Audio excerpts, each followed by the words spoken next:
জানিয়ে দেব এই মুহূর্তে হাতে পাওয়া সর্বশেষ গুরুত্বপূর্ণ আপডেট বাংলা সংবাদ।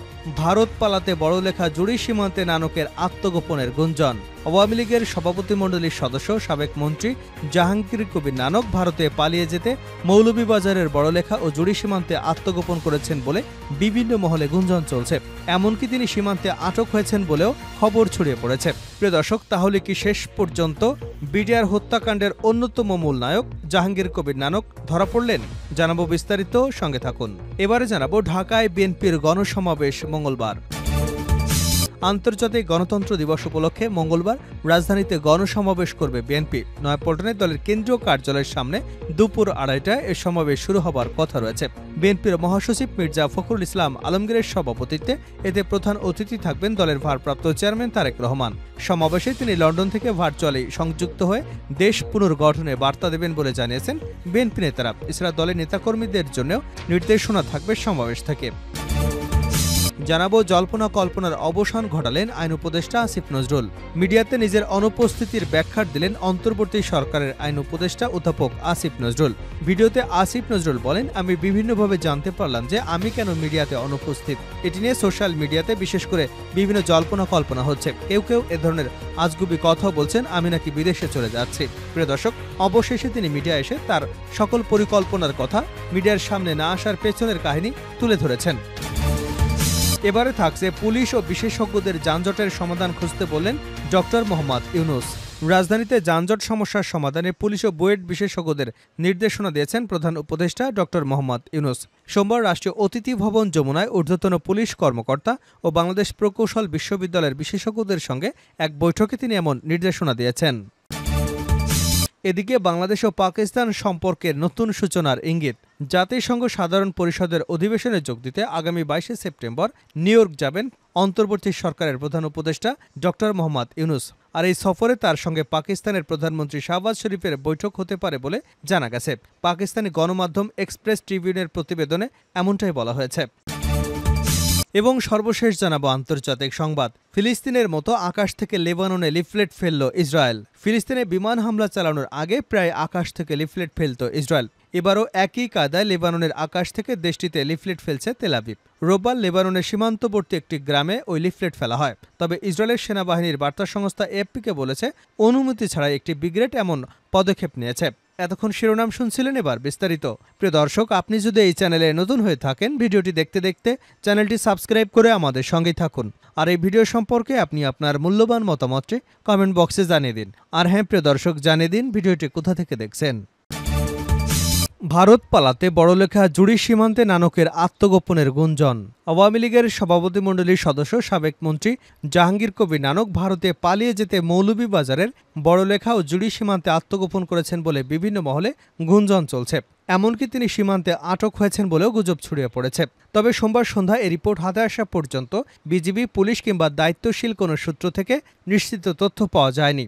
জানা গেছে, শনিবার শ্রীমঙ্গলে ঢাকা দক্ষিণ সিটি কর্পোরেশনের কাউন্সিলর এবং আওয়ামী লীগ নেতা বিএম সিরাজুল ইসলামকে যৌথ বাহিনী আটক করবার পর অনেকের মুখে শোনা যায় শেখ হাসিনার অপকর্মের অন্যতম সহযোগী জাহাঙ্গীর কবির নানক ভারতে পালিয়ে যাবার অপেক্ষায় মৌলভীবাজারের বড়লেখা ও জুড়ি উপজেলার সীমান্ত এলাকায় আত্মগোপন করেছেন। কেউ কেউ বলছেন তিনি বেশ কয়েকদিন ধরে ছন্দবেশে শ্রীমঙ্গলের চা বাগান এলাকায় অবস্থান করেন। সীমান্ত অতিক্রম করতে না পেরে জুড়ি উপজেলার লাঠিটিলা এবং ফুলতলা সীমান্ত অতিক্রমের চেষ্টা চালিয়ে সফল হননি। এরপর থেকে বড়লেখা উপজেলার উত্তর শাহবাজপুর ইউনিয়নের বড়াইল, কুমারশাইল, পালাথল ও দক্ষিণ শাহবাজপুর ইউনিয়নের বোবারথল সীমান্ত দিয়ে ভারতে পালিয়ে যাবার সুযোগ খুঁজছেন। তবে এ ব্যাপারে সীমান্ত এলাকার বাসিন্দারা নিশ্চিত কোনো তথ্য দিতে পারেননি। বড়লেখা উপজেলার উত্তর শাহবাজপুর ইউপি চেয়ারম্যান রফিক আহমেদ জানান, অসমর্থিত সূত্র থেকে তিনি এ ধরনের খবর পাচ্ছেন। বিভিন্ন ব্যক্তি এবং সংস্থা তার কাছেও জানতে চাচ্ছে। তিনি তার অবস্থান থেকে খোঁজখবর নিচ্ছেন। তবে তিনি মনে করেন সীমান্ত এলাকায় বিজিবির চিরুনি অভিযান চালানো উচিত। বিজিবির 52 ব্যাটালিয়নের অধিনায়ক লেফটেন্যান্ট কর্নেল মেহেদী হাসান যুগান্তরকে জানান, এ ধরনের একটি খবর বিজিবির কাছেও রয়েছে। তবে এখনও নিশ্চিত কোনো তথ্য মেলেনি। বিষয়টি জানার পরই সীমান্তে বিজিবি টহল জোরদার করা হয়েছে। এছাড়া মৌলভীবাজারের জুড়ি উপজেলার ফুলতলার সীমান্তে আওয়ামী লীগ নেতা জাহাঙ্গীর কবির নানক স্থানীয়দের হাতে আটক হয়েছেন মর্মে সোমবার দুপুর থেকে লোকমুখে খবর ছড়িয়ে পড়ে। ফেসবুকে এরকম খবর প্রচার হয়। এ খবরে দুপুর থেকে ফুলতলার সীমান্তে পুলিশ তল্লাশি চালিয়ে খবরের কোনো সত্যতা পায়নি। জানতে চাইলে জুড়ি থানার অফিসার ইনচার্জ মেহেদী হাসান সোমবার সন্ধ্যায় বলেন, সীমান্তে কাউকে আটক করা হয়নি, তবে নজরদারি বাড়ানো হয়েছে। ঢাকায় বিএনপির গণসমাবেশ মঙ্গলবার। আন্তর্জাতিক গণতন্ত্র দিবস উপলক্ষে মঙ্গলবার রাজধানীতে গণসমাবেশ করবে বিএনপি। নয়াপল্টনে দলের কেন্দ্রীয় কার্যালয়ের সামনে দুপুর 2:30টায় এ সমাবেশ শুরু হবে। বিএনপির মহাসচিব মির্জা ফখরুল ইসলাম আলমগীরের সভাপতিত্বে এতে প্রধান অতিথি থাকবেন দলের ভারপ্রাপ্ত চেয়ারম্যান তারেক রহমান। গণসমাবেশে তিনি লন্ডন থেকে ভার্চুয়ালি যুক্ত হয়ে দেশ পুনর্গঠনে বার্তা দেবেন বলে জানিয়েছে বিএনপি নেতারা। এছাড়া দলের নেতাকর্মীদের জন্য নির্দেশনা থাকবে সমাবেশ থেকে। দলের ঢাকা মহানগর ছাড়াও ঢাকা বিভাগের বিভিন্ন জেলা থেকে নেতাকর্মীরা এ গণসমাবেশে যোগ দেবেন। বিএনপির প্রচার সম্পাদক সুলতান সালাউদ্দিন টুকু এবং ঢাকা মহানগর উত্তরের সদস্য সচিব আমিনুল হক, দক্ষিণের সদস্য সচিব তানবীর আহমেদ রিপনের যৌথ সঞ্চালনায় গণসমাবেশে বিএনপির স্থায়ী কমিটির সদস্যরা বক্তব্য রাখবেন। আন্তর্জাতিক গণতন্ত্র দিবসে রোববার নয়াপল্টনে এ সমাবেশ অনুষ্ঠিত হবার কথা থাকলেও বৈরী আবহাওয়ার কারণে তা পিছিয়ে 17 সেপ্টেম্বর নির্ধারণ করা হয়। এদিকে গণসমাবেশের মঞ্চ তৈরির কাজ চলছে। কাজের অগ্রগতি দেখতে বিকাল 4:45টার দিকে নয়াপল্টনে যান গণসমাবেশ আয়োজনের দায়িত্বপ্রাপ্ত বিএনপির স্থায়ী কমিটির সদস্য অধ্যাপক ডাক্তার এজেএম জাহিদ হোসেন ও যুগ্ম মহাসচিব হাবিবুন নবী খান সোহেল। জল্পনা কল্পনার অবসান ঘটালেন আইন উপদেষ্টা আসিফ নজরুল। মিডিয়াতে নিজের অনুপস্থিতির ব্যাখ্যা দিলেন অন্তর্বর্তী সরকারের আইন উপদেষ্টা অধ্যাপক আসিফ নজরুল। ফেসবুকে এ সংক্রান্ত একটি ভিডিও পোস্ট করে মিডিয়াতে কেন কম থাকছেন সে বিষয়ে ব্যাখ্যা দিয়েছেন। ভিডিওতে আসিফ নজরুল বলেন, আমি বিভিন্নভাবে জানতে পারলাম যে আমি কেন মিডিয়াতে অনুপস্থিত। এটা নিয়ে সোশ্যাল মিডিয়াতে বিশেষ খবর করে বিভিন্ন জল্পনা কল্পনা হচ্ছে। কেউ কেউ এ ধরনের আজগুবি কথাও বলছেন আমি নাকি বিদেশে চলে যাচ্ছি। সবাইকে আশ্বস্ত করে অধ্যাপক নজরুল বলেন, এ ধরনের কোনো পরিকল্পনা এমনকি চিন্তাও আমার মাথায় নেই, প্রশ্নই আসে না।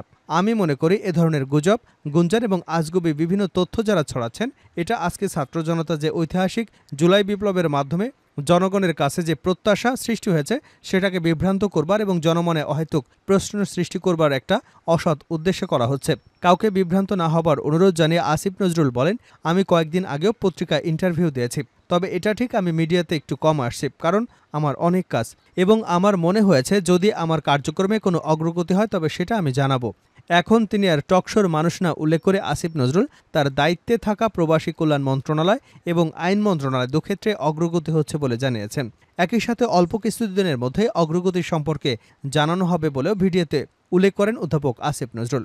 এ ধরনের গুজব গুঞ্জন যারা রটাচ্ছেন তাদের মিনিমাম ইনভেস্টিগেশন করে কথা বলার অনুরোধ করেন অধ্যাপক নজরুল। বলেন, না হলে মানুষ তো আপনাদের মিথ্যাবাদী ভাববে, ঠিক না?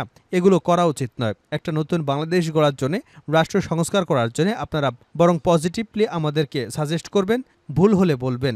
এ ধরনের অকল্পনীয় আজগুবি তথ্য দেওয়া এবং এ ধরনের চরিত্র হনন বলে মন্তব্য করেছেন আসিফ নজরুল। পুলিশ ও বিশেষজ্ঞদের যানজটের সমাধান খুঁজতে বললেন ডক্টর ইউনূস। রাজধানীর যানজট সমস্যার সমাধানে পুলিশ এবং বুয়েট বিশেষজ্ঞদের নির্দেশনা দিয়েছেন প্রধান উপদেষ্টা ডক্টর মোহাম্মদ ইউনূস। সোমবার রাষ্ট্রীয় অতিথি ভবন যমুনায় ঊর্ধ্বতন পুলিশ কর্মকর্তা বাংলাদেশ প্রকৌশল বিশ্ববিদ্যালয়ের বিশেষজ্ঞদের সঙ্গে এক বৈঠকে তিনি এমন নির্দেশনা দিয়েছেন। এই সময় রাজধানীর 2 কোটি মানুষের জন্য ট্রাফিক সমস্যার সমাধানে ঢাকা মেট্রোপলিটন পুলিশকে দ্রুত এবং কার্যকর সমাধান খুঁজতে নির্দেশনা দেন উপদেষ্টা। তিনি বলেন, আমাদের যানজট দূর করতে হবে, দ্রুতই একটি সমাধান খুঁজে বের করতে হবে। এ সময় তিনি ট্রাফিক পুলিশকে যানজট সমাধানে পাইলট প্রকল্প নেওয়ার নির্দেশনা দেন। প্রাথমিকভাবে 2-3টি মূল সড়কে 2-3 মিনিটের কম দূরত্বে বাস স্টপেজ না রাখা এবং পরবর্তীতে অন্য সড়কগুলোতেও একই পদ্ধতি ব্যবহার করার পরামর্শ দেন উপদেষ্টা। এ সময় বুয়েটের বিশেষজ্ঞদের শিক্ষার্থীদের সহযোগিতা নিতে নিজস্ব পদ্ধতিতে অন্তত একটি এলাকায় এই সংকট সমাধানের উপায় করবার তাগিদ দেন ডক্টর মোহাম্মদ ইউনূস। এছাড়া স্থানীয় প্রযুক্তি ব্যবহার করে ট্রাফিক সিগন্যাল পদ্ধতি ত্রুটি সারানোর উপরেও জোর দিয়েছেন প্রধান উপদেষ্টা। বৈঠকে বুয়েটের অধ্যাপক এবং পরিবহন ও ট্রাফিক ব্যবস্থা বিশেষজ্ঞ মোয়াজ্জেম হোসেন একটি প্রেজেন্টেশন করেন। তিনি জানান, যানজটের কারণে শুধু রাজধানীতেই প্রতি বছর 40,000 কোটি টাকার ক্ষতি হচ্ছে। ডিএমপি ট্রাফিক বিভাগের অতিরিক্ত কমিশনার খন্দকার নাজমুল হাসান জানান, সড়কে ট্রাফিক পুলিশের সংখ্যা বৃদ্ধির পর যানজট পরিস্থিতির উন্নতি হয়েছে। এই সপ্তাহের শেষে সড়কে ট্রাফিক পুলিশের সংখ্যা আরও বাড়বে। শেষ করছে আন্তর্জাতিক সংবাদ দিয়ে। ফিলিস্তিনের মতো আকাশ থেকে লেবাননে লিফলেট ফেলল ইসরায়েল। ফিলিস্তিনে বিমান হামলা চালানোর আগেই প্রায় আকাশ থেকে লিফলেট ফেলত ইসরায়েল। এবার একই কায়দায় লেবাননের আকাশ থেকে দেশটিতে লিফলেট ফেলেছে তেল আবিব। রোববার লেবাননের সীমান্তবর্তী একটি গ্রামে ওই লিফলেট ফেলা হয়। তবে ইসরায়েলের সেনাবাহিনীর বার্তা সংস্থা এপিকে বলছে অনুমতি ছাড়া একটি ব্রিগেড এমন পদক্ষেপ নিয়েছে। গেল ৭ অক্টোবর ইসরায়েলে ঢুকে হামলা চালায় ফিলিস্তিনের স্বাধীনতাকামী সংগঠনের যোদ্ধারা। ওই হামলার পাল্টা প্রতিশোধে গাজাকে মাটির সঙ্গে মিশিয়ে দেবার মিশন নেয় ইসরায়েল। তবে সীমান্তের উপার থেকে ইসরায়েলের আতঙ্ক রেখেছে লেবাননের প্রতিরোধ যোদ্ধারা। গেল কয়েক মাস ধরে লেবাননের সঙ্গেও ইসরায়েলের যুদ্ধে জড়িয়ে পড়ার মতো পরিবেশ তৈরি হয়েছে। এবার দক্ষিণাঞ্চলে লেবাননের বাসিন্দাদের ঘরবাড়ি খালি করতে বলল ইসরায়েলি সেনাবাহিনী। গেল ১১ মাসের মধ্যে এই প্রথম এমন কোনো নির্দেশ দিল ইসরায়েল। লেবাননের সরকারি বার্তা সংস্থা ন্যাশনাল নিউজ এজেন্সি জানিয়েছে, ইসরায়েলের শত্রুরা আল ওয়াজিনে লিফলেট ফেলেছে। ওই এলাকা এবং আশপাশে যারা বাস করেন তাদের সেখান থেকে চলে যেতে বলা হয়েছে।